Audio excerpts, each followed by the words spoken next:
You know it's super fly when Day Bar is opened. Hip-hop review, news, plus breaking new artists, pop culture, current events with an urban view of it. This is all things hip-hop, delivered raw, unpolitically correct, the fans' perspective, putting all artists in check. Dope content, current hot by remarkable men. Our thoughts, clearly. Welcome to Audio Theory. Yo, welcome back to the Audio Theory podcast. If you're new to the channel, please hit the subscribe button as well as the like button. And we also have the episode topics in the description box if you're on YouTube, so check that out. What's good, Danny? How have you been? I've been good, dude. Happy Wednesday. We're recording this on September 22nd. Dog, I know people say time flies, but fam, September has been a blink, dog. A blink. That shit was just gone. Like, I don't remember anything. Yo, like, I know it only has 30 days in this bitch, but bro, like, fam, I remember, like, I was in Dallas for, like, Labor Day, but, like, in August. And, like, dude, that shit felt like literally yesterday. So, yeah, time's flying, but all good things over here, bro. How about you? Same. It's funny that you brought that up because I was thinking the same thing when I looked at the calendar. I was like, it's like September 14th or something, right? Nope. It's just the 22nd already. Dog, next Friday is October. Like, outside, like obviously everybody knows Blair's getting married. We have his bachelor party. But again, in my mind, I'm thinking this shit is months from now. And I'm like, oh, fuck, this is like 3 weeks from now, dog. Like, yeah, time is flying. And I feel like once October hits, like every year, that whole like quarter becomes a blink because all the holidays. Oh, yeah. Especially at work. Like, it's like, because we'll get into some office stuff in a minute. So I have an update from my place. I wanted to see how it applies to like what your company's doing. But yeah, dude, like they initially wanted to push back the restart till November, but then they were like, well, November is Thanksgiving. No one's already here. And then December's already Christmas and New Year's and no one's here. So, all right, push to January. It's just like, essentially the only month we have left in this year is October. Like, pretty much. Yes. Same deal with us. We're not going back till January. But even then, I feel like it just sounds good. Like most companies just said January because it's a fresh year, hoping Rona doesn't come back. But as you know, when the holidays come around, people start getting antsy. You know, they want to hang out with 100 people and just chill out for once. Right. People are going to travel. So I feel like this isn't going to go away anytime soon. And I don't want to wish death or illness upon anyone, but I really do like working from home. So I hope that the government or Fauci or whoever is like, yo, you guys should just continue to stay inside for a little bit longer so that I don't have to waste time commuting and fucking cooking breakfast and waking up early and all that stuff all over. The time commuting, but you haven't, since you worked for your new company, you haven't actually gone yet, right? It's still been. I haven't, but it'll be like a 20-minute walk. Oh, which isn't terrible, right? But for me, dude, like, so I live 25 minutes away from my job, right? So like there's days where like yesterday, perfect example. I go to the office every Tuesday and Thursday, right? And the funny thing is like I'm running late because I have to get in my car. I'm like, yo, I'd be 15 minutes early if I can just walk to my desk and fucking knock this shit out. Exactly. So I'm like, bro, but the funny, so my company just passed yesterday this rule that as of December 1st, if you're not vaccinated, you cannot come to the office. Like, you can not work even from home. Get tests? No test. Okay. Vaccinated or nothing, right? So you take it. You get vaccinated. You can come to the office. If you don't want to get vaccinated, you don't have to come to the office. Like, that's the rule as of now. That doesn't seem like it's gonna last a long time, but that's the rule for now. And then effective January 1st. If you want to apply for a job at my company, you will not be hired if you are not vaccinated. So January 1st, all new hires must be vaccinated.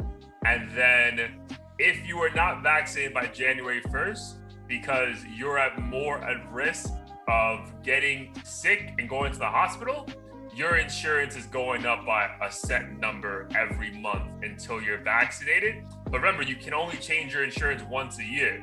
So even if you get vaccinated halfway through the year, your insurance is still going up next year. So Yeah.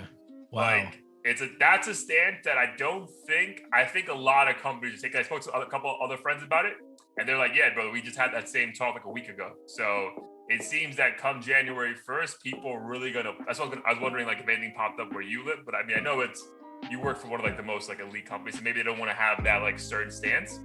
But it seems like a lot of companies saying like, yo, your ass getting back to the office, and these are our fucking stances, and it is what it is. So I'm intrigued to see how it plays out, because it seems like my company's willing to take the hit on like existing employees who aren't about it, but saying that, hey, in the future, since every new employee will have that focus, it is what it is. Yeah, that's fair, I guess. My company, and I know a bunch of others as well, they're doing kind of like a menu style approach where either you get vaccinated or you have to get tested every week or every 2 weeks. Yeah, I think a lot of companies like every week. Mm-hmm. So I don't know if that's like does much, just because you can obviously catch COVID in between tests or like right before, right after, or whatever. But at the same time, and you can also I wonder if it's vaccinated. that too.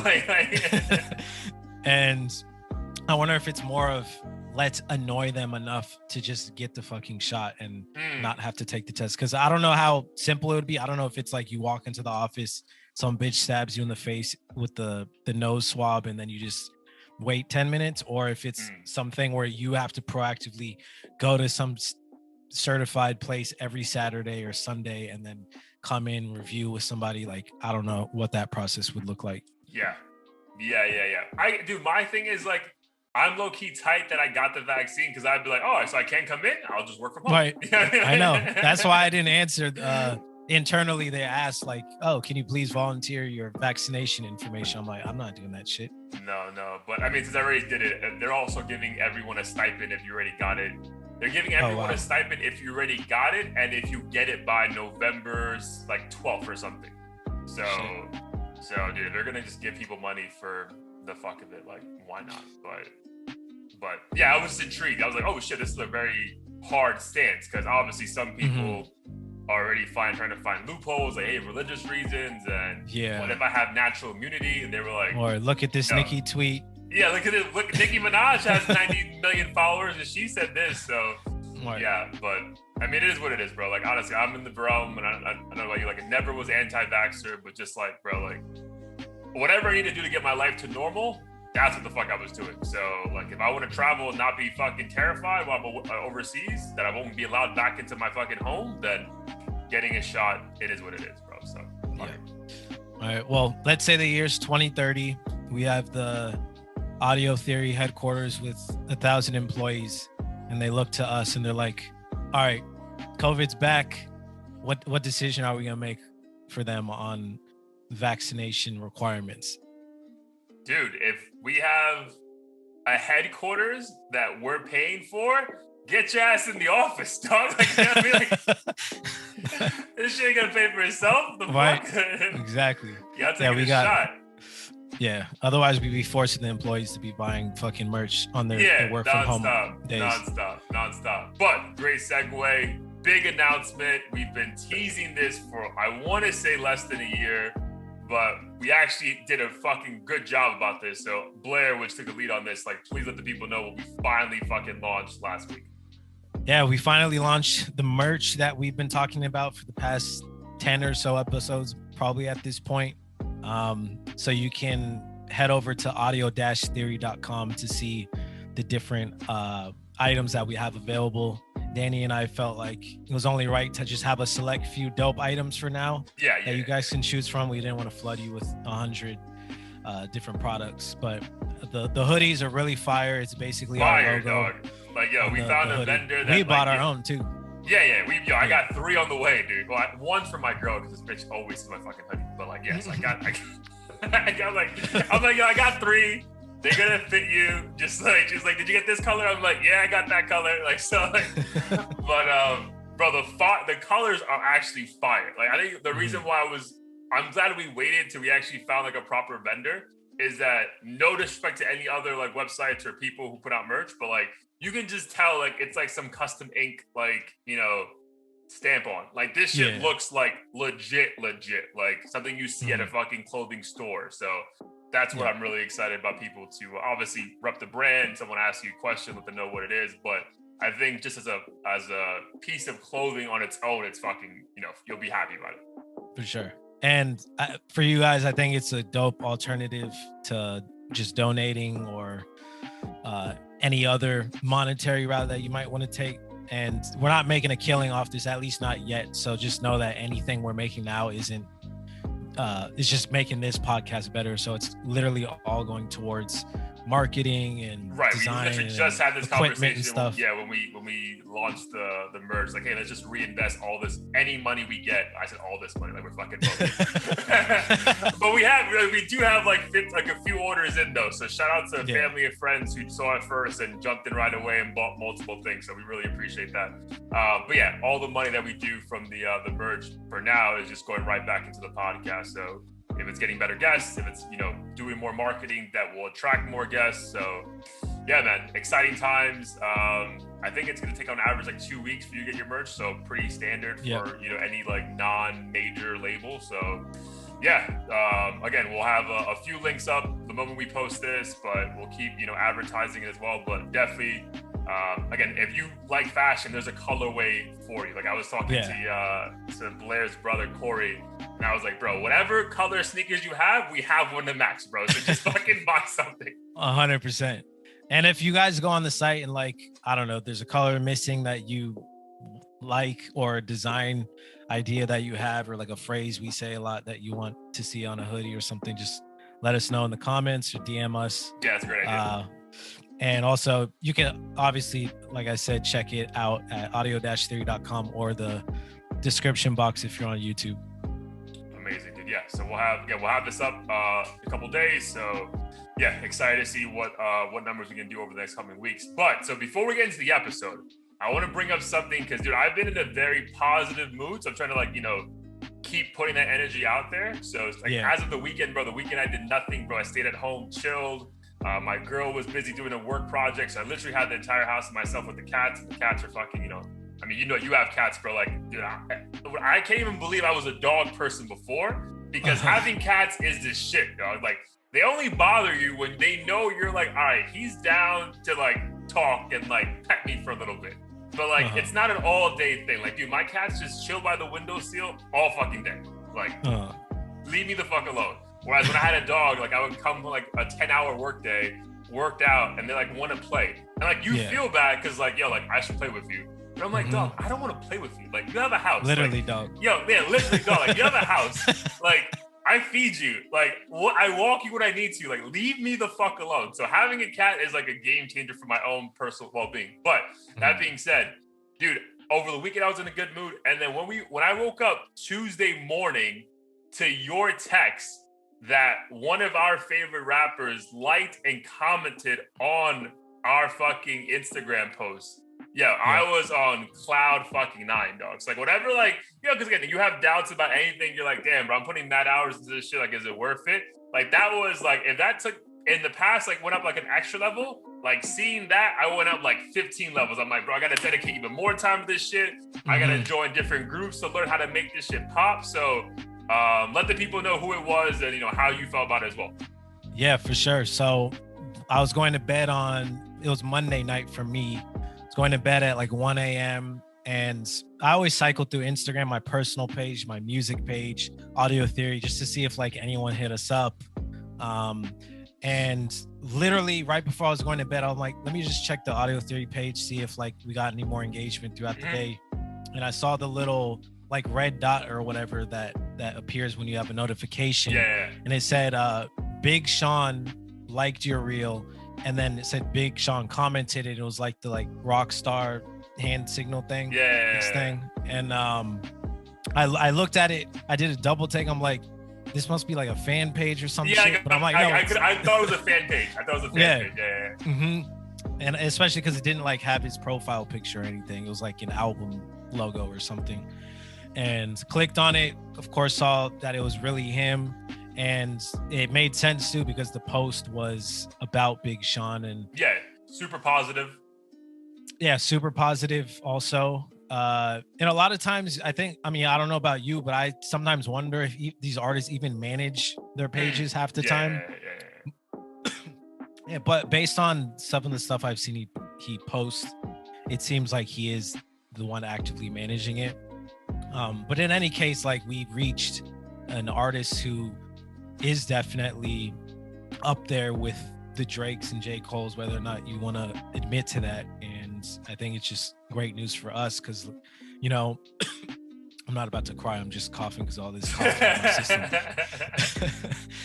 But when you're like, when our subscribers and stuff are stagnant and we're releasing content, we're getting 1 and 2 comments here and there, it can be discouraging. And to see these little boosts of inspiration come every now and then, like, just obviously feels really good to us. Yeah, 100%, dude. Yeah, it's just like, again, like, you can see when you hashtag someone, like, bro, these people are tagged in something almost like they're at that level, like a few thousand times a day. So he could have easily just been like, all right, 2 other fucking people talking about me, big fucking deal. You know, keep it moving. So to take the time to want to like it, hopefully look at the whole thing. I mean, it's only like a 40-second clip, and then still comment on it. I mean, that was dope, bro. Like, so we'll take a little moment in the sun for that because, man, it was just super dope. Like, again, he didn't have to do that shit. So, like, the fact that we saw that, and, you know, I reposted it on both pages, and, you know, people reaching out like, yo, keep going, like, we told you, blah blah blah. Like, even other artists that we already had on the podcast reached out. So yeah, man, it was just a cool moment. Shout out to Big Sean. And then I think Blair will agree, I think this also makes us agree that whoever commented when we're talking about Meek Mill back in the day was probably Meek Mill from a fucking burner account. Like, I feel very good about that statement. Yeah, 100%. And, like, there was just so many dead giveaways. I think it was following like one person. The name was like NO25683, like just the most obscure, ambiguous, I don't want anyone to know I'm even a human being username. And it came out of nowhere. The comment was so aggressive. And I just honestly don't think there are any fans out there just looking at hashtags looking for bad content. Because I think we tagged him, right? We the same way we tagged Big Sean, we tagged him. So there's no way. Like, how would you know? Yeah, like, if it was a random fan, like, how would you know that we did that? Yeah. And he said something like, oh, this is like, screw your goofy podcast. Like, why are you tearing down another black man or some shit? And I don't even think we like went that hard. Like, we just said, you know, stop egging 6ix9ine on or something. It wasn't anything serious. And then you responded. I responded with like whatever his government name is. I'm like, Robert, is that you? And then the profile disappeared after that. Disappeared. Yeah. Comment went away, disappeared. So that was real engagement that I'm proud of. But if we're gonna go back and be historical, like, those takes we had about 6ix9ine, if we look at our last episode and where he stands right now, that being Meek Mill, we're pretty spot on. Like, bro, like, don't engage with him because this is not gonna end well for you. So yeah, 100%. Yeah, but again, shout out to Big Sean. Again, shout out to everyone who's been, boosting us up and commenting over the months. Again, that was definitely the boost we needed mentally to keep going. So definitely excited about that. So let's get into another episode 87. This one's going to be called Bigger Than Thriller. So a lot of talk in the Twitter world, and side note, we will have our Twitter page more active over the coming weeks, so look out for that as well. But in the Twitter world, a lot of people talking about, especially because, again, Drake keeps doing crazy fucking numbers and has been doing crazy numbers for almost 10, 11 years now. People are wondering if he is bigger than Michael Jackson. And I think a couple people said the Beatles as well. But again, I've never been a real big Beatles fan. So I think Michael Jackson's probably a better conversation for us to have on this platform. So the idea of him being better than Michael Jackson seems wild in almost every level. But how did you take those comments and those like discussions? Yeah. First off, I love Michael Jackson. I think we both grew up in an interesting time where we still got to like appreciate him as an artist and someone like Drake. And I feel like a lot of this conversation is fueled by the people who may not be in that middle area. But when I saw the headline, that's a great point. Yeah. Mm-hmm. And when I saw the headline, first off, I was like, I see where they're going with this, and I think Drake has accomplished enough to like warrant that question, but I don't think it should go any further than that, because Michael Jackson, and he's just such a big figure outside of his genre and music that I don't think it's comparable in that sense. Drake is the Michael Jackson of rap, I guess you could say, but worldwide, like there's no way Drake has that level of recognition and respect. People fainting, getting carried out in stretchers and shit. Yeah. Michael Jackson had a career for what, like 40 years or something? I just think there's too many things outside of the charts that point to Michael Jackson being the obvious answer. Yeah, dude, everything you said is valid. I took it as well, very similarly. Like I wanted to like come on and be like, yeah, he's fucking bigger. Like, what the fuck? What are you talking about, bro? He's never been on the iTunes charts. The fuck? Like, but yeah, I'm not gonna also say like there's no fucking like this conversation. I don't think it's a dumb conversation, because if you're looking at numbers, like, yes, numbers are different now, but that's just the way life is, right? So who's to say if Drake was around back then, he wouldn't be as big? But I think you made a great point, is that, yeah, we were young when Michael Jackson was around, but dude, I remember being like still old enough that I was like, oh, this is whatever this is a big deal. I remember being like 5 in my first ever apartment with my mom, and like she'll put in a tape of Michael Jackson's like compilations, and I'll just start dancing. You know what I mean? Like just start dancing and say, Mom, am I as good as him? And she'll fucking lie to me, obviously, and say yes. But yeah, like no one's doing that to Drake. But I really think it's more of a tell of the times we're in, right? It's like your point. Like there was something they posted, like, bro, he came out to some balcony like in Europe, and bro, there were millions of fans just waiting outside for him to make an appearance. Whereas that's not really happening now with any artist. And I think, again, it comes back to social media, bro. Like, we're already too exposed to them. So the idea of fucking hunting and waiting out of their fucking Hilton hotel seems redundant, bro. I can just see your shit on IG Live and I'm like, oh, he's in Miami. That's cool. You know what I mean? Whereas, like, back then, dude, he was the biggest artist in the world. And he was only available to us when he wanted to be available to us. Whereas now it feels like, bro, there's so many platforms and, you know, TMZ and all this shit that it's just like, yo, we kind of already know what's going on in his life, even though we actually have no idea. And then again, dude, like, so I think my point or our point last week about like, no other artist would ever have 9 songs on the charts, because that's not how radio worked back then.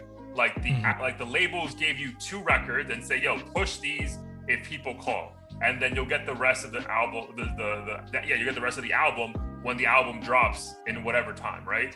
Whereas like now, like, so like the numbers also don't make sense, but like to that point, we get too much music of Drake if you compare it to Michael, right? Like we're constantly getting his shit, we're constantly getting his stuff. So that's why when Michael Jackson drops anything, even if it's a year gap, it's a year of you not listening to anything but his old shit. Whereas now you're listening to Drake features, and he'll drop a Scary Hours where it's 2-3 tracks. He'll drop a fucking EP, which is like, dude, Michael wasn't doing that. So you literally had to wait a year to get new content. So no wonder he fucking goes diamond or close to diamond in actual sales back then, right? So I think it's just a tell of the times. Like it's not fair to compare either or, but to answer the question itself, and bro, it's honestly it's not close. Like it's just the impact. If bigger means impact, like yeah, bro, the things fans were obsessing over when it came to Michael, like it's not dismissive of Drake. No artist is gonna reach that height again because this is a different time. Like people were begging to see this dude. That's why they were fucking tent out of his hotel for weeks, hoping to get a good glimpse of him. Like, bro, Drake's on tour all the time, always on IG Live. Like we always see him. Yeah. And I don't know if you saw that there's like this rapper who was waiting out a restaurant Drake was eating at, I think, just so he could play his song. And when I saw Drake walk out of the restaurant, not a soul in sight except for like Drake's bodyguard. Yeah, and like maybe a couple other people. I think that was in Miami, bro. Like everyone in Miami knows Drake, but like everyone in Miami is used to seeing Drake. So it's like almost like, bro, you're one of us. Love, like, yo, really, you do your thing, kind of a thing, right? Whereas Michael Jackson literally is being hidden by fucking 300-400 pound bodyguards. Like, don't touch him, don't touch him. Like, so yeah, it's just a different time. Yeah, and I think a lot of people too kind of fetishize the the numbers nowadays, like for instance, I mean, with Drake having the 10 songs in the charts and all this, it just seems like the most objective way to be like, this person is better. But I feel like people need to start being more nuanced with that. Yeah, dude, it's not apples to apples, bro. It's Mhm. apples to fucking chocolate. Like, it's Right. that different. Like, we're not even comparing this. You know what I mean? Like, it's that different. There's so many playlists that are involved with playing songs. Some of the time you play a song and you didn't even ask to hear it, and it still counts as a fucking stream. That's not to say you didn't enjoy it, but I think it's just really hard to make this apples to apples. But another point I wanted to make is Old Town Road, for instance, the most certified song ever, 14 times platinum or some shit. And he has like 5 times as many Spotify listeners as the actual Nas. I think like double the amount of listeners as Kendrick, but no one out here is saying Lil Nas is better than Kendrick or has more impact than him. Yeah. So I feel like people need to calm down with this. And I was on like Kid Leroy's page, and I just made a comment about like, oh, he's kind of reminding me of Posty with his style, and someone commented, oh, he's already like past Posty and he's gonna be 10 times bigger than him. And I'm like, what's your reasoning? Just curious. And he was like, oh, he has more Spotify listeners. I'm like, is that all we're gonna fucking look at to determine quality? Yeah, we can. It can't be that, bro. It can be, I think that can be in the conversation. Like, hey, that matters for sure, right? Because at the end of the day, if no one's listening to your shit, then what are we talking about? You have to bring certain numbers to the table, but that can't be the end all be all, right? Like, it just can't. Mm-hmm. Yeah. And another thing that I thought of was like, well, you know, if we were going to go to some obscure area of the earth, like, I don't know, some random city in Vietnam, and asked, you know, someone who's 12 years old to 58, you know, do you recognize this man? And it was Michael Jackson, or like this song. I feel like in 95% of the cases, they'll probably say they don't know who Drake is. And in most cases, they'll probably say they're familiar with Michael Jackson. Right, and that's place, like, to your point, obscure, like no TV, no radio, no internet. They have no idea, but they've heard Michael Jackson, like, excuse me, Black and White or something, right? So, yeah, I mean, I think Drake is a phenomenal artist. The fact that he's in that conversation, he should be happy. That's a compliment in itself, dog. I don't even think he himself is like, yeah, I'm better than Michael Jackson. There's no way he believes that. I think he believes better than the Beatles, though, right? Beatles? Yeah, he already mentioned that. I mean, I think he's better than the Beatles. Shit. Yeah. Well, yeah, I don't know about, but again, I think people like in England, musically, like, well, you fucking insane, but I don't know, bro. Like, it is what it is. But, oh, sorry, I'm going to sneeze. Sorry. All right, we're good. I think we're good. All right, there it is. All right, there it goes. Yo, but you had a great point offline that I want. And again, first of all, we're like one of the first people besides a couple other outlets that spoke about Kid Leroy. So at no point this like a dig, but I think you had a great point offline about how, because I was super impressed. Again, second week of CLB being on the charts, Drake has 3 of the top 10 now, no longer 9, because obviously like there's no way that's sustainable. But I was shocked that Kid Leroy became the number 1. You know, Stay went up to number 1. And you had a great point about TikTok and that platform playing a role. So just if you want to share some insight on that for the people. Yeah. So when you showed me that chart where he basically overtook Drake, the first thing that came to mind was TikTok, because my girl loves that fucking app. And every other video that gets played on the app is that Stay song with Justin Bieber. Is it really? Like, I haven't even seen one of those dances pop up. So it's funny to me that it's yeah, there's a ton of dances, a ton of people that just have it in the video, not even necessarily doing anything because of the song. But I feel like we live in an era, again, where it's different. And a lot of these platforms and memes and stuff can propel a song to that level. And that's not to say that diminishes if the song's good or not, or if they deserve it. Yeah, not at all. Not at all, yeah.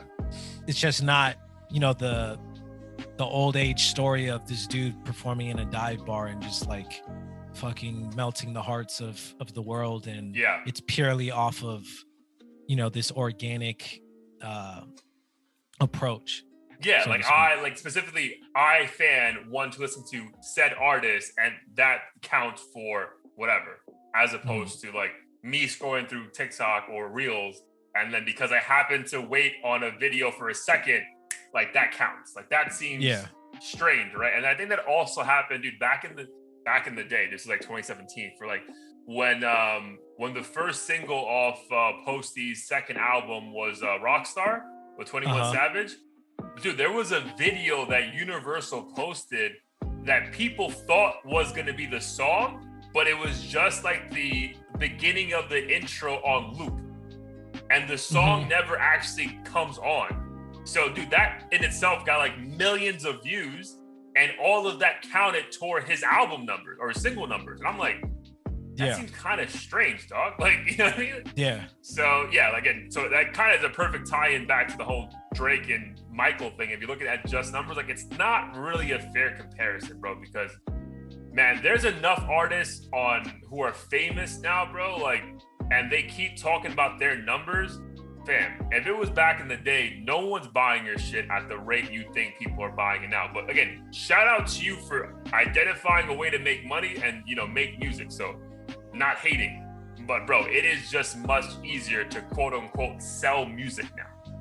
Yeah, 100%. And I'm not even knocking the artists for doing this stuff like ads or merch bundles and stuff, because I mean, it's smart. At the end of the day, like for my own music, the only way I know if it's resonating is if, you know, people are actually listening and it's getting streams and stuff. Like obviously you can't not care about the numbers, but I don't think we can pretend like it's not or like it's just purely this organic thing where the music is of a certain quality and it's just kind of doing its own thing and just running all the way up to the top, when there's so many other factors involved. Like playlisting now is fucking impossible for someone like me to get onto, but if you have a label connection and get on Spotify's Rap Caviar, like you're fucking you're done. set. You're like, yeah, you're that's the rocket ship attached to, yeah, for sure. But again, other people would say, because again, we are of a generation, dude. I remember being in my early, not even teens, but like 10, 11 years old, and like I would, you know, wait till 8 o'clock to record the top 10, you know, songs on the radio. People could say the radio was that back in the day too. You know what I mean? Like the labels paid the radio stations, like, yo, only play these songs, but play them fucking over and over. So that actually may be closer to an apples to apples comparison, because the music industry just found a way to take control over again when, you know, like Napster and, you know, all these other places were fucking things up. Yeah, 100%. And like even for me, so I paid for Facebook ads for my last song, Ignore Me, just to see what impact that had. And I did get some followers and streams from it.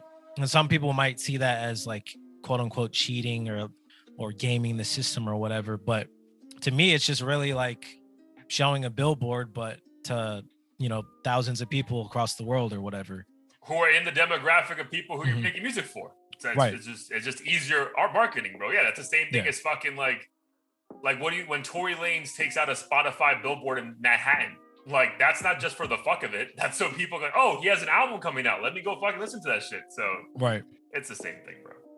Yep.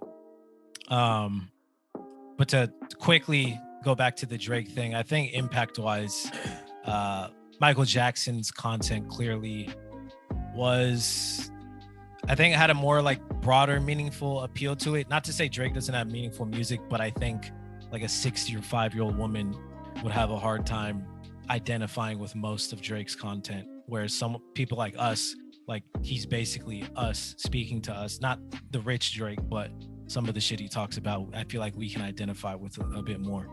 Yeah, I mean, again, so the content I actually struggle with, bro, because I'm not gonna lie to you, bro, there's not a lot of Michael Jackson songs that I'm like, oh yeah, that one. You know what I mean? Like, again, like we were young when that shit came out, so maybe it was above our head.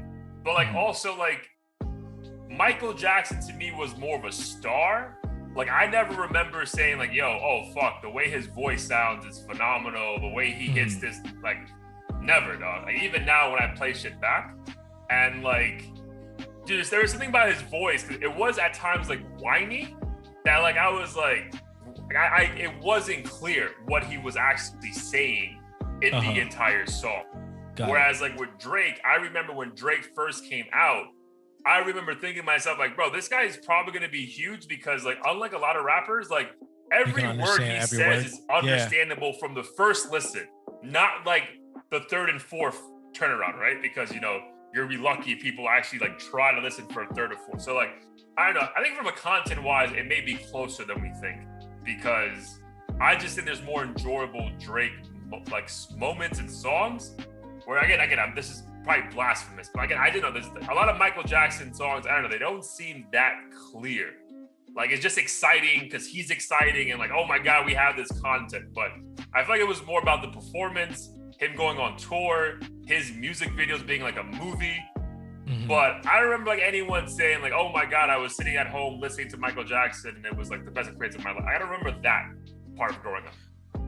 I think it's just, I mean, I think it's more so the whole package. As far as the people that are making the argument for Michael, it's the dancing, the singing was good enough. To be considered like above average and competitive with the other people out. But then the cultural impact is like, it's like 10, like if you're rating that one, it's 10-0, like, and 10 being the highest. Like the cultural impact that fucking Michael had was insane. Like, just insane. Yeah.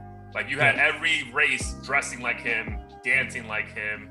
I think someone make a great point. Like, there's fucking street performers who they make their living off just imitating Michael Jackson's dancing. Like, that's and wild. If people probably. Yeah, it is. Like, baby, just fucking money.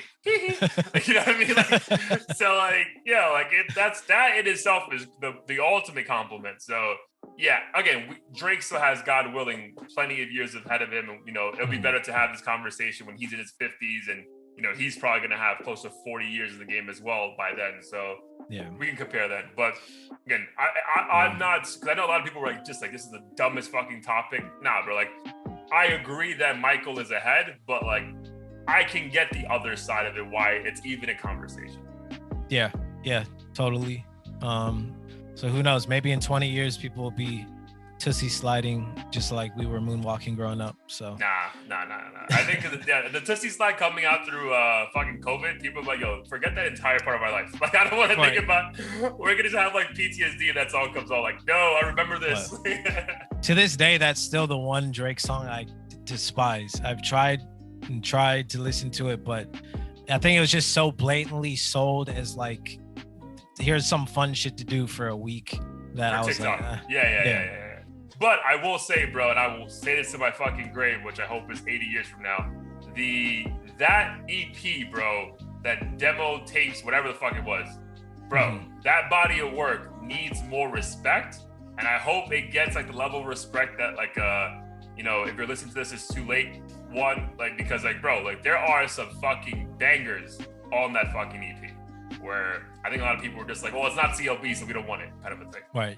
Yeah, I definitely have to go back and listen to it. I think upon first listen, I didn't give it enough time. And maybe after Tootsie Slide came on, I'm like, I'll just wait for someone else to tell me which ones to listen to. Yeah, but I think it's probably his own fault. Him marketing it as this is not CLB, this is just the intro to it, like, was like kind of made people like, oh, well, fuck, if it's not that, then I don't want it. And it's like, no, bro, there's good shit here. Yeah. So that's fair. Yeah, so that's the side note for the day. But speaking about Drake, and we can talk about Tory Lanez bigger conversation here as well.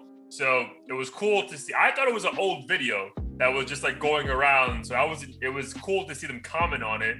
So there was videos of Drake and Tory playing one-on-one basketball. So we were talking offline like, oh shit, wait for Megan Thee Stallion to come out with a diss track towards Drake, like, you fucking bastard, how, like, all this shit. So I don't know, bro. It was just cool. Or it is cool to see artists like embrace Tory for who Tory is. And then again, because he's still innocent until proven guilty, like, up until that point, you're essentially you're co-signing that, hey, all I know him for is for being a good dude to me. And if he did that thing, well, we'll see it, then I'll attack it from that point. But what are your thoughts on Tory taking down his Instagram, taking down every post from his Instagram, and then allegedly people think it's because he's going to jail this week? Like, do you believe that? Or do you think he just like, let me get that fucking...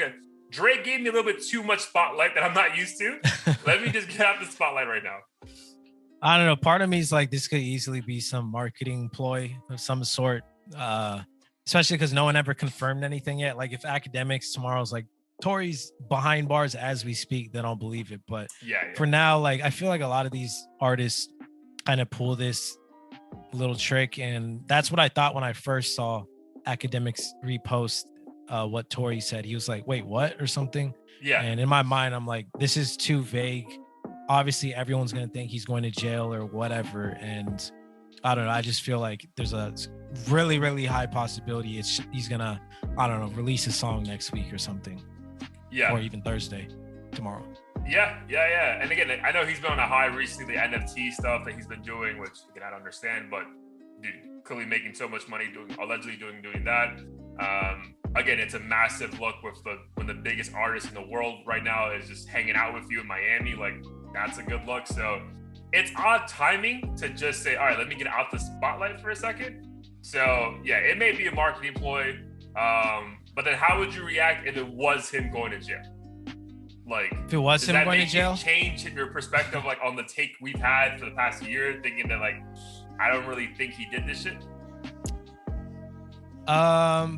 I think it would change my perspective a little, but I would still need to figure out the details of like what actually took place. Like, did he literally get mad at her and just like start dumping shells at her feet because he wanted to scare or intimidate her?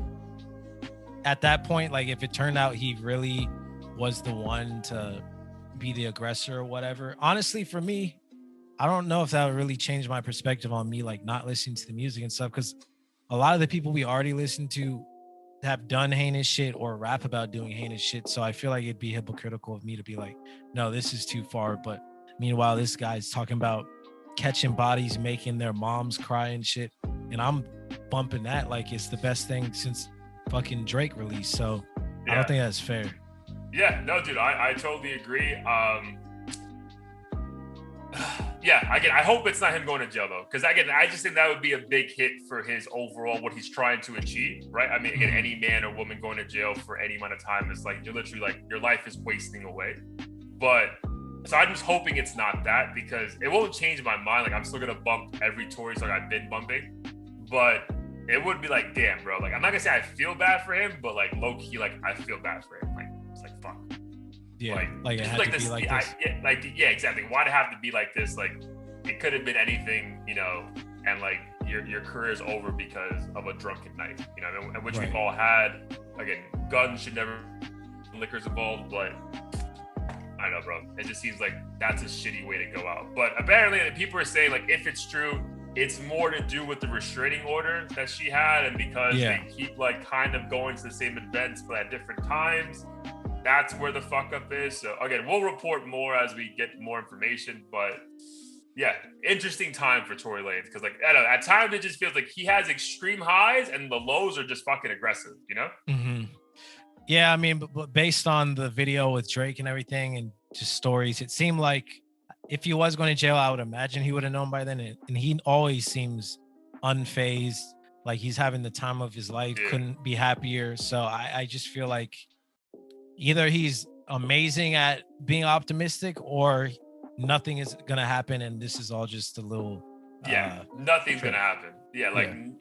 Nothing is going to happen, which is, again, to just be playing basketball, enjoying life, and like not giving a fuck. And then, you know, again, everything on his page since I was in the last 8 months is just him not giving a fuck and enjoying life. So good for him. And again, we'll report more as it comes through. I know there was an interesting topic that we wanted to get to. I think you have a little bit more idea on it. So the Karen Civil thing, my doppelganger, Joyner Lucas, was shitting on her a week ago. So let the people know exactly the backstory behind that and like all the other shit that we found out over the last couple of days. Yeah. So I actually listened to the audio of them going back and forth, but it was on Clubhouse, right? Yeah, on Clubhouse. It's weird that Clubhouse has become the like Negro venting app where all these rappers are just like, fuck you back. Yeah. But yeah, they went at each other. Well, it's mainly Joyner Lucas who kind of stirred all this up because he claims that she owes him $60,000, or at least irresponsibly spent it in a way where she basically owes him. Right. Mm-hmm. So he went down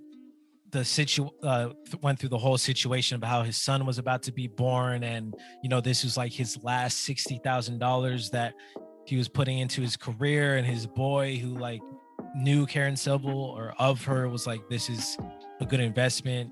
He obviously saw the pictures of her hanging out with Nipsey and stuff, and Nipsey's a legend now, and obviously if you see somebody working alongside him and seeing what he accomplished, you'll probably invest your last dollar in that person who was able to help them accomplish that. So he did that, and his main frustration was that she, I guess, allegedly spent the funds on things that Joyner Lucas's team was already doing, like certain radio promotions, maybe certain shows or blog sites or something. And he basically was like, there's nothing to show for all the money I spent. Like, where's the blog post? Where's the radio plays? Where's this and that? Yeah. And her defense was, hey, like, one, the money didn't all go to me. Like, this money gets paid towards all sorts of people who are responsible for managing these things. And two, like, none of it is essentially guaranteed, and it takes time. And just because you're pitching to this site or whatever, or this radio station, doesn't mean you're guaranteed a play or a look. And that's kind of where the conversation left off, is at least what was posted online from what I saw. But now a lot of other artists are seeing this as an opportunity to vent and express their frustrations working with her, and basically being like, yo, you never put me on like a Nipsey or whatever. You were dodging my calls and not doing this and not doing that. So it's interesting to see her quote unquote get canceled by all these celebrities all of a sudden. Yeah, I don't think it's everyone, because I saw like Freddie Gibbs and a few people didn't come to her defense probably the way she wanted, like saying like, no, that's wrong. They kind of say, well, she never did me like that, and I'm happy with my relationship with her. The one about like the Haitian, like it was like a giving back to Haiti kind of thing, where she promised him $41K, and apparently all she did was do like the photo ops. But then when came time to give the money, she never gave the money, even though she has a picture with like a fake check of her handing it over. I was just like, wow, bro, I know, clouding for likes, but this seems a little bit aggressive. But yeah, man, but I feel like from everything you said and the little research I saw, it seems like obviously there's two rights to every story, like two sides to everything. But it just seems like some of these guys like wanted more, and because it wasn't happening immediately, we're like, well, fuck you, bitch. Like, you ruined my, like, you try to steal my money. It's like, bro, none of this is a guarantee. The same thing to your point about ads on Facebook or whatever. Like, us, when we pay for marketing on this, like, just because we're putting money into marketing doesn't mean we're gonna get the return we want. At some point, a lot of luck is played into this. So everything I've seen about her, she's just like a hip hop marketing person. So at some point, because she's rubbing shoulders with whoever, doesn't mean she has all the doors to open for you to fucking like, hey, here's your go, be a successful, artist. Like, I don't really think it works that way, bro. Like, I feel like there's artists on Rock Nation who probably see like, well, this Rock Nation artist has all these things. What about me? It's like, bro, we can only do so much. You know what I mean? Like, like at some point, the people decide what they want to listen to. Like, we'll try our best, but it's not like you signed for us and like, yo, you're going to be a star. Like, I don't think that's ever the pitch. Like, yo, we'll try our best to get you there. So I don't know. I honestly, over time, I honestly low-key kind of feel bad for her, because I don't know what they were really expecting. Yeah. No, I feel bad for her now, because originally I thought it was kind of one blatantly, objectively bad situation. But now it seems like people are just complaining that their career didn't skyrocket overnight. And as someone who's barely getting back into this and like doing my own little marketing here and there, and even getting hit up by random people, I think any up and coming artist should realize music definitely isn't profitable until you're like on or like magically know what you're doing and have like a cult like fan base. Or two, any money you do invest, you should consider it that it could be a complete loss, or at least mostly a loss, because I'm not gonna name the rapper, but he posted something on his page like, yo, hit me up, I want to work with artists. And then when I DM'd him, it was clearly like an assistant or something, and they're like, all right, like $500 for a story repost. and some artists might be desperate and be like, oh fuck, it's this person with 2 million followers, so I'm gonna have 100,000 streams, but they're not even thinking about like engagement or the fact that half the fans might not even fucking care about that post. But this artist is just like, yo, I'm gonna make a quick check. I'm not doing anything unethical. Yeah. And then there's, you know, uh probably outlets and promo pages that are like, yo, I'll post your song on my page and it's, you know, $100 and I have these stats and stuff. I actually did that for Ignore Me. I didn't spend that much, but I did it and I didn't really get much out of it, but it was fine because I knew it could have been a loss. And obviously, therefore, I didn't invest thousands of dollars into something like that. So I think this is kind of a larger scale, similar situation. It's like, yo, obviously I have clout and stuff, but you're not going to have like a Billboard hit just because, you know, I know Charlemagne or some shit. Yeah. This stuff is going to take time and it might not work at all. So I think people should just kind of focus on their craft and invest in other ways, because music is so like fickle and difficult to crack.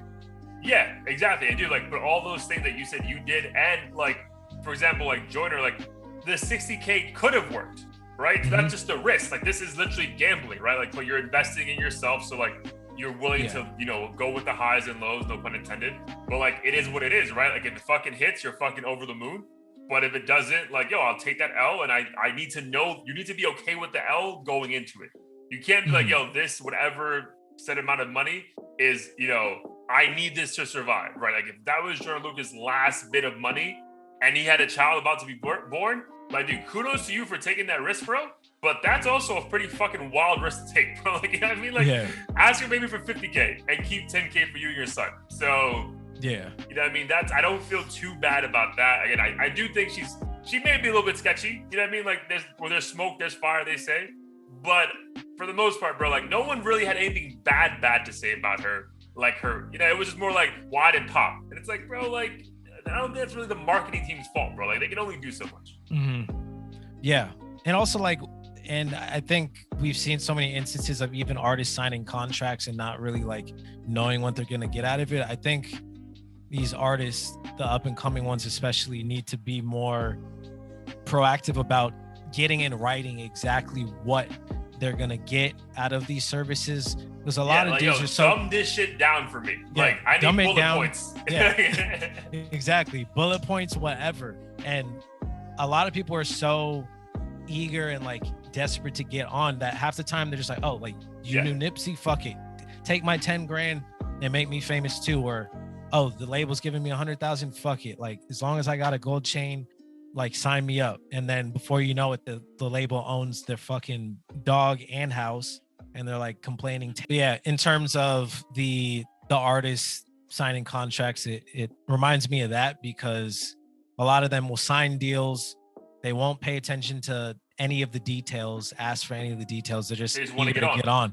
Yeah. So, and I get it, if you're coming from poverty and you're in a desperate situation, I could see why you might not feel like you have the time to be going through all the details, because at the end of the day, you're going to say yes or whatever and put all your money into that one bet. But at the same time, it's really important to know what you're getting, so that 10 years later, you're not complaining about some shitty situation that you put yourself into and then blaming the person who was simply just doing business. To Karen Civil, the 60K might have been cheap for what she was planning on doing, but obviously to you, it's like your life savings or whatever, and it didn't work out. And that's not her problem.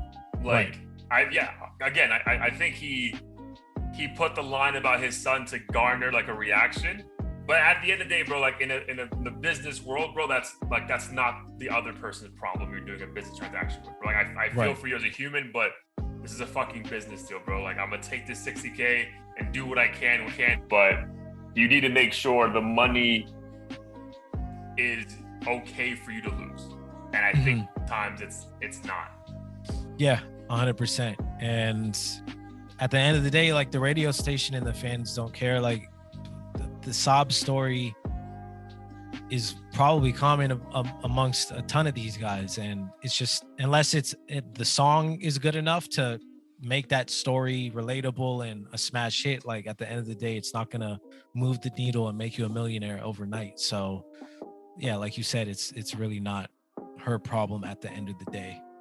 At all. And it's funny, dude, like, because it's funny when these guys don't read their contracts, to your point, because and then they get mad about the masters, because there was some interview floating around recently. I don't know the exact platform, but I think Birdman talking, and he was like, "Yo, I still make like $20 to $40 million a year based off the masters that I own." And I'm just like, Jesus, you know what I mean? Like, it's like I make 20 mil just for being a like, yeah, wow, like that's crazy.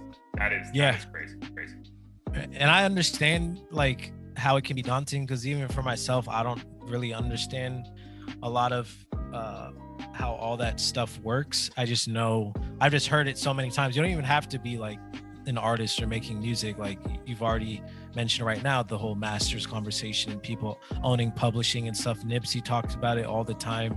So clearly, if you're up and coming and are somewhat familiar with these outlets, you know, like owning your music is the way you're gonna remain lucrative and be able to like make this passive income without having to perform for the rest of your life or whatever. Yeah, 110%. Hold on. Pause this shit for 1 second though, because dude, this my mic is going in and out. So let me just fix that real quick. Word. No. Nice. Sweet. All right, man. So Mike is work now. So yeah, I honestly went into that conversation. Well, when we started doing research like over the weekend, I was like, yo, like this Karen Civil person has to be the devil. Like, how dare she? But like after reading this shit, bro, I honestly, I don't feel bad for I feel bad for her if I feel bad for anyone. Like, I just feel like, I know she's gonna get canceled, but again, when you're the marketing person and at times you have to be the face of artists, she's probably gonna lose a lot of business because again, no one really reads this shit unless you're like us or something. So now people are like, oh, you're Karen Civil, you fucked over Jordan Lucas, I love that guy, fuck you. And it's just like, I don't really think that's fair, but again, that's just the fucking world we live in right now. Yeah. And even being in somewhat in that field of advertising, like there's a lot of clients that we've worked with and they have these expectations and goals and we try to make it happen, but sometimes it just doesn't work. And it could be for a variety of reasons. Maybe the product sucks. Not saying that Joyner or any of these other guys sucks, because clearly he doesn't, but sometimes it's just not the right time and place or strategy or whatever. And something else has to be done for you to pop off. And clearly Joyner figured it out, but some people just clearly don't. It worked. So that's another point to it. It was odd for this to come out after he's already so big. I'm like, bro, like, why are we really sweating 60K? Like, is it just a principle to you? Or do you generally think this person tried to fuck you over? Because for 60K, for someone who seems to be blowing that like on a video, you know what I mean? Like in an hour, you know, like why is this even coming up? That was odd to me. I think it's probably because I think during the phone call she asked, or someone in the clubhouse room asked if he wanted the 60K back, and he didn't say yes. I don't even know if he addressed it, but I think it's more so like the trauma of him maybe reliving nights with his son or by himself waiting for his son to be born, kind of thing. Like, oh fuck, like hopping from couch to couch, like, am I gonna survive? And then I guess if you're holding a grudge for that long, you could be worth 500 million but still be like, damn, when I was at my lowest point, like this person was preventing me from, you know, living in peace. So I could see how he'd be that passionate about it still, even though he's a straight up millionaire right now. But at the same time, he admitted himself that emotion, he was kind of yelling during the call because he was just emotional thinking about those situations. But it sounds like she did everything she was supposed to do and it just didn't work out. All right. Yeah. So back to my point. Yeah. To our point earlier, I think it's because like, you know, 60K to him really may have been the world, and it's just personal for him. So again, I get it, but just deep diving into all the information, it seems really hard to like try to hold her against this and like cancel her career, because I don't think that's fair. Yeah, 100%. All right, bro. Before we get into heat of the week, before we get out of here, gotta address. I'm glad we're actually recording this today when this song just dropped this morning. Heaven's EP, J. Cole did a freestyle over In Too Deep from CLB. So your thoughts on the track and just the visuals? Like, what do you think about it?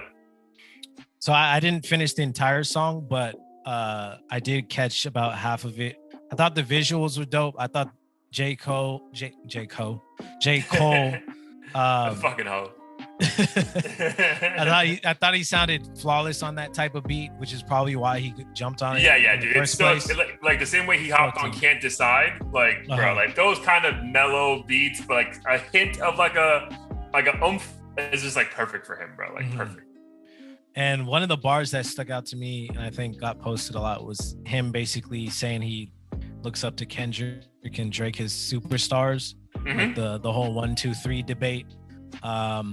And I thought it was interesting too, because I feel like Cole is, people kind of treat him like Andre 3000, where he's clearly not in the mainstream as much, but more of a unicorn. And when he pops up, like everyone kind of stops and it's like, oh, like what witty shit is he gonna say now that is super lyrical and deep? And I think for that reason Drake reposted him. I think Drake kind of envies certain aspects of him. Maybe Drake is like arguably the bigger artist, but I feel like Cole has a different impact than Drake when he drops these kind of things. So no, I don't think he envies like that. If I had to think one thing, it's probably multiple, but one thing he maybe does envy is that J. Cole, like Andre, which is a great comparison at times, gets to at least appear that he doesn't care as much. And whereas like Drake has to care because everyone is saying you're the guy. So that means everything you do, you have to prove it to us every fucking time. Whereas like J. Cole takes these gaps and we're just like, oh, dude, great, we're getting J. Cole music. He doesn't do features all the time, right? So really kind of like to Michael Jackson, like you're really just getting J. Cole when J. Cole wants you to get J. Cole, as opposed to like we're hearing Drake throughout the year, regardless of a CLB or not. So I can see Drake being envious of that. Like, damn, bro, you're considered the top 3 rappers in the world, and you really like just don't give a fuck, bro. You don't look like you give a fuck. You dress low-key kind of bummy. Your hair's all fucking crazy. Like, I got a fucking heart in my head for a year trying to fucking, promote this album. Like, it's just like a different take to the stardom. So, once again, to your point, I think he addressed all of that on the track, J. Cole, pretty well, bro. Like, it's I got another artist where you can just listen to once and you get what he's trying to say. It's not like, what the fuck did he say? Play that back. Yeah. I mean, it's just clear. So that's why I think him, Kendrick, and Drake are just like, I don't know, bro. Like, I'm not trying to say like rappers all like try to like sneak, lyrics in to get the song done, but bro, like there's something about like the top rappers, bro, when they like, it's just so clear that you don't have to do a double take or, you just get it, right? Either you get it, you don't get it. So I think that came through amazingly well for J. Cole on that freestyle. Yeah. And I think that's why it makes these top rapper conversations so difficult, because the criteria for everyone is different. Like, I would assume that for like hip hop heads who really value lyricism are going to say Kendrick and Cole would wash Drake. Andre 3000 would wash Drake. But then you have people who care more about the song itself and how it makes you feel, how it makes you sound, the melodies and stuff. And they'll probably prefer Drake and say he's far better at structuring a song or like a concept or whatever and making you feel a certain way. So it's just interesting to see like both sides admire each other for different things. Right. And still be appreciated and not hated on each other and stuff. I don't know like where Kendrick falls in this shit, because he's like straight up MIA. But I mean, again, hopefully he's teasing enough with Baby Keem. I think they had like a GQ or Rolling Stones album shoot together. So I don't know, but yeah, shout out to J. Cole. I thought that Heaven's EP was a pretty dope freestyle. The visuals were cool, just him in Vegas, like chilling. I think he had one line where like, while y'all are sleeping, like I'm overreacting and in my head or some shit. And then like, his 2 boys are literally passed out on a jet and he can't sleep. Like, I don't know, like visually, the visuals for it were fire. So, again, he's super creative. He's a needed voice, a needed person in this. But I think, it seems like he just doesn't care. Like he's like, bro, I'm gonna do exactly what I want to do, and you're gonna like it. If you don't like it, then it is what it is. So shout out to him. But all right, man, we're having a little bit of tech issues, so apologize to people listening and viewing us, but we're gonna wrap this up anyway. You're here the week, bro. Episode 87. What's a song over the weekend that you like? Oh, fire. So this one isn't really rap. Honestly, I don't even know what genre they technically fall under, but my brother sent me a song by the Gorillas. Okay. Are you familiar with that group? Yeah, for sure. Bro, side note about the Gorillas, I always thought one of their songs was like it went like, and then I found out like 7 years later, it was like, feel good. I was like, oh. Yeah. No, I thought that for the longest time until like this was before like you had the internet to really solve these things, or like TikTok and shit like that. Yeah. Feel Good Inc. was his song, but I came across two songs which, you know, maybe I prefer because they're like a bit less commercial, but Dare is one of them. I think it might be on the same album as Feel Good actually, but one of the newer ones that was released this year is called Meanwhile, and it's featuring a artist from the UK, I want to say, called Jelani Blackman in Barrington something, but the song is called Meanwhile. It's like in its own little genre. Again, I still have no idea what they categorize themselves as. Yeah, it's almost like indie rock rap, right? Because like there's certain artists who are like the certain artists in Gorillaz who actually are rapping. So yeah, it'd be like indie rock rap, some kind of like, you know, mosh of all that. Yeah. So the song is dope. I was listening to it while I was smoking hookah this weekend. Nice. So peaceful vibe.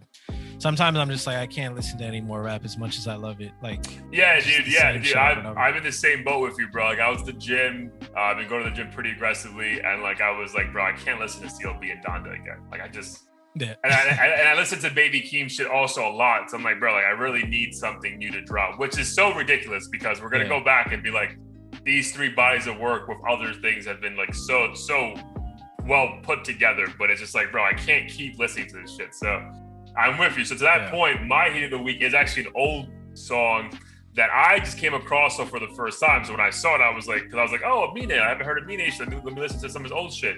So apparently this song came out last year, but I didn't hear about it. So the song is called Shine, and it's on like a little. Oh, did you send that to me?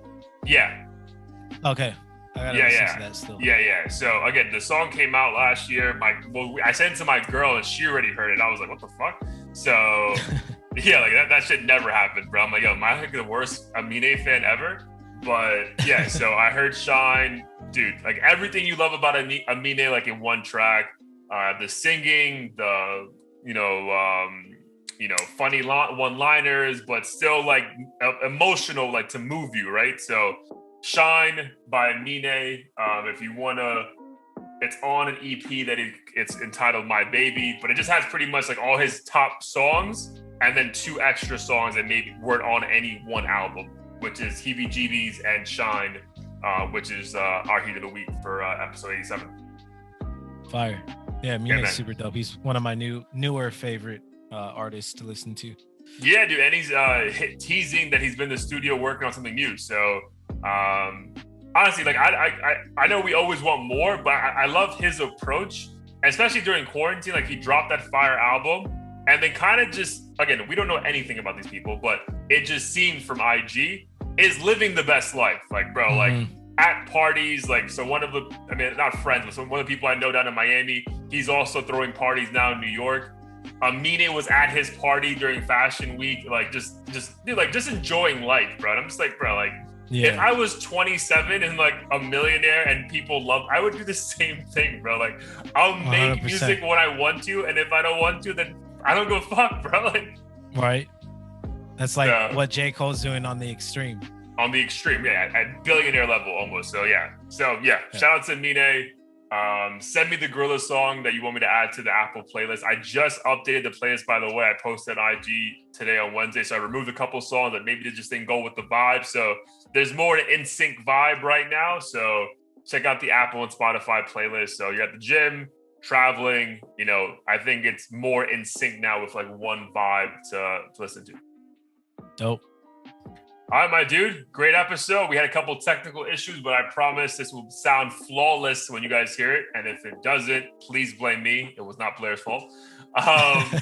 Blair, let the people know what we got going on, where to check out and purchase the merch, and let's get out of here. For sure. Friendly reminder, you can get the merch at audio-theory.com, as well as new episodes every week if you're new to the channel. So check us out there. The Heat of the Week selections will also be on the website for both Spotify and Apple Music. So pick your poison. And as far as interviews go, we will be interviewing an up-and-coming artist who goes by the name of West. So we're interviewing him on Tuesday. I'm excited for that. He's a super dope artist. And then we'll have the interview up next Friday. Yep. If you're watching this. So be on the lookout for that. Again, if you're an up-and-coming artist and you think you'd have a good conversation with us, just DM us, submit your music, and we'll try to work something out sooner than later. Absolutely, bro. All right, my dude. Great seeing you. Stay safe out there. Bro, it was funny. I saw some shit on the internet that was like, I think the San Francisco mayor was at a fucking bar without a mask and like people trying to cancel her. I was like, bro, what is happening, bro? Like, yeah. I don't know. California is a trip. Like one day we're liberal, the next day we're conservative, and people are just not following their own rules. I don't know what the fuck's going on, but I'm pretty introverted, so I've managed to not go crazy yet. But shit's out of control. Dude, same. I've had my most fun like this past 2 months, just like literally being at home doing nothing, and I'm doing the same exact thing this weekend. So like I'm all for it, but I guess knowing that we can go outside is always nice. So again, if you get a chance to go outside, bro, be safe, but have a great time. Love you, my dude, and we'll do it again next week. Appreciate it. Love you too. Peace. Peace.